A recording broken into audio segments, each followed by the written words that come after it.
저는 여행을 참 좋아합니다. 새로운 장소에 여행할 때마다 느끼는 그 설레임과 호기심이 저를 더 생기 있게 채워줍니다. 매번 여행할 때 저희 가방 안에 꼭 빠지지 않는 것이 바로 책입니다. 이번 제 여행 가방 안에는 최근 출간된 나라면 나랑 결혼할까란 제목의 책이었어요. 이 책 안에는 저자가 경험했던 이야기가 있습니다. 어느 날 저자는 친구가 주선한 소개팅에 나가게 됩니다. 소개팅 장소에서 명품 양복을 차려입고 키도 훤칠하며 말도 재미있게 잘하는 남자를 만나게 되지요. 그 남자에 대한 첫인상이 좋아서 막 알고 싶어질 그 찰나에 주문한 커피와 케이크가 나오게 됩니다. 그런데 포크를 들기도 전에 남자가 이렇게 소리를 질렀다고 해요. 이게 뭐야? 벌레잖아? 여자가 눈을 크게 뜨고 보니 접시 가장자리에 날파리 하나가 붙어 있었다네요. 곧 아르바이트생이 당한 얼굴로 달려와 사과하고 새로운 케이크를 가져다 주겠다고 했는데 그 남자의 말투가 그녀를 더 당하게 만들었다고 해요.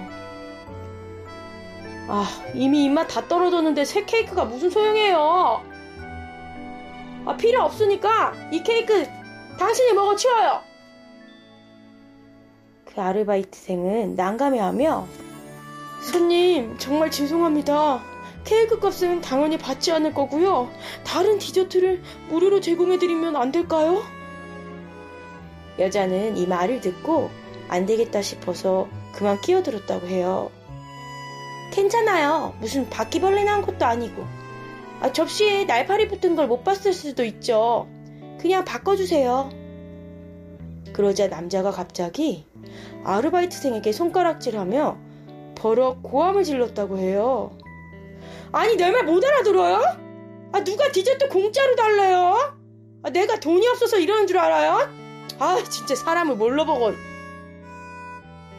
결국 매니저까지 달려와서 연신 사과하며 제일 비싼 코스 요리로 대접하겠다고 했는데요. 아르바이트생은 그만 허리를 숙인 채 눈물만 뚝뚝 흘렸다고 해요.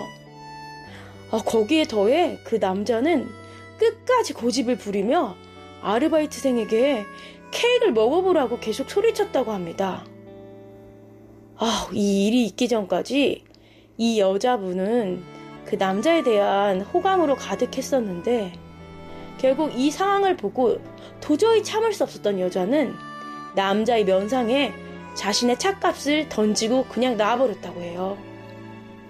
왜냐고요? 하나를 알면 열을 알게 되니까요. 안녕하세요. 이야기끝 고사성어 아인입니다. 오늘의 고사성어는 바로 문을지십입니다. 어떠한 한자가 쓰였는지 알아볼까요? 문을지십. 들문, 한일, 알지, 열시. 하나를 들으면 열을 미루한다는 뜻이죠.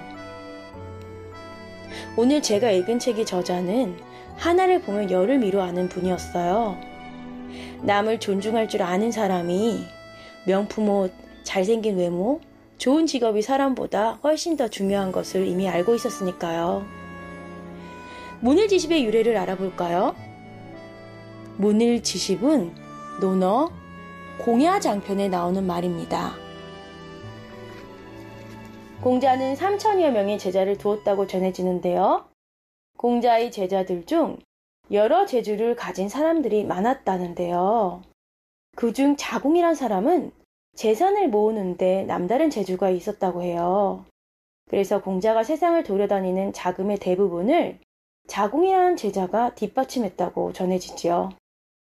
또 아내라는 제자는 가난했지만 총명하고 영리해서 공자의 사랑을 듬뿍 받았다고 해요.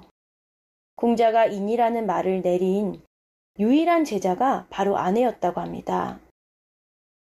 자공은 공자로부터 비록 제사에 쓰이는 보배로운 그릇과 같다는 칭찬을 들었지만 스스로의 재주를 믿고 자만심이 강해서 지나치면 모자란만 못하다는 경계의 말을 듣기도 했다고 합니다. 하루는 공자가 자공을 불러 아내에 대한 생각을 물었어요. 자만심이 강한 자공이 속을 떠본 것이기도 하겠지요. 너와 아내를 비교하면 누가 더 잘하겠느냐?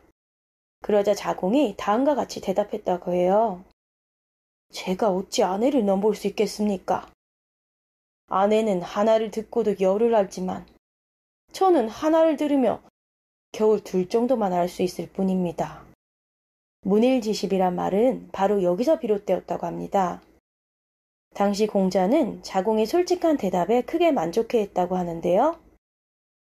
아내는 얘가 아니면 보지도 말고 듣지도 말고 말하지도 행동하지도 말라는 공자의 가르침을 가장 잘 따르고 이해했던 애제자였다고 해요.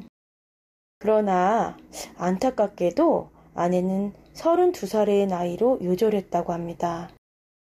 공자는 아내가 죽었을 때 하늘이 나를 버리셨도다 하며 자신이 만든 예법을 어기면서까지 슬퍼하며 비통해했다고 해요. 아내를 위해 통곡하지 않으면 내가 누구를 위해 통곡한단 말이냐? 라고 진심으로 그의 죽음을 슬퍼했다고 전해집니다. 이처럼 아내는 공자에게 가장 큰 기쁨을 준 제자이기도 했으며 동시에 가장 커다란 슬픔을 준 제자가 된 거죠. 그럼 오늘의 예문을 살펴볼까요? 하나를 보면 열을 안다는 속담이 있다. 이 말은 문일지십한 사람을 이르는 말이다. 꾸준히 독서를 많이 하게 되면 문일지십한 능력을 갖추게 된다. 즉, 책 전체 문장을 다 읽어보지 않더라도 다음에 벌어지거나 생길 상황들을 먼저 유추하거나 추론하기 쉬워진다. 또한 창의적으로 문제를 해결할 수 있는 능력을 기를 수 있게 된다. 문일지식과 비슷한 말을 중국어로 거일반삼이라고 하는데요. 쥐이반산 한 가지 일로부터 다른 것을 미루어 알다는 뜻이죠. 一定要学会举一反三 반드시 하나를 알면 다른 것을 미루어 생각해 깨닫고 배우자. 지금까지 이아이코 고사성어 아인이었습니다. 오늘도 지금 이 순간도 감사합니다.